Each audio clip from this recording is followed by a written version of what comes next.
রীতিমতো বস্তায় করে ঘুষ নিতেন সাবেক স্বরাষ্ট্রমন্ত্রী আসাদুজ্জামান খান কামাল, যার অকাট্য প্রমাণ এখন দুর্নীতি দমন কমিশনের হাতে। ইতিমধ্যে তার বিরুদ্ধে শত কোটি টাকার অবৈধ সম্পদ ও 250 কোটি টাকার মানি লন্ডারিং এর প্রমাণ মিলেছে। এদিকে নতুন করে বিগত সরকারের সাবেক 2 এমপি সহ 3 জনের বিরুদ্ধে অনুসন্ধানের সিদ্ধান্ত নিয়েছে সংস্থাটি। প্রায় 10 বছর ধরে স্বরাষ্ট্র মন্ত্রণালয় সামলানো প্রভাবশালী মন্ত্রী আসাদুজ্জামান খান কামাল, তার বিরুদ্ধে এসপি পদায়নে 1 থেকে 3 কোটি টাকা ঘুষসহ পুলিশ কর্মকর্তাদের নিয়োগ বদলি সহ প্রতিটি কাজে বস্তা বস্তা ঘুষ নেওয়ার প্রমাণ মিলছে।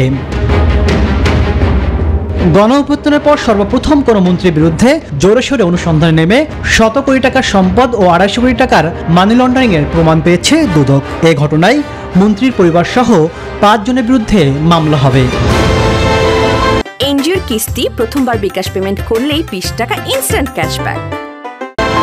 এদিকে টেন্ডারবাজি, জমি দখল ও পাচারের অভিযোগে মানিকগঞ্জ 1 আসনের সাবেক এমপি নাইমুর রহমান দুর্জয়, রাজশাহী 4 আসনের সাবেক এমপি ইনামুল হক ও সাবেক স্বাস্থ্যমন্ত্রী নাসিমের ছেলে তমাল মনসুরের বিরুদ্ধে অনুসন্ধান শুরু করেছে দুদক।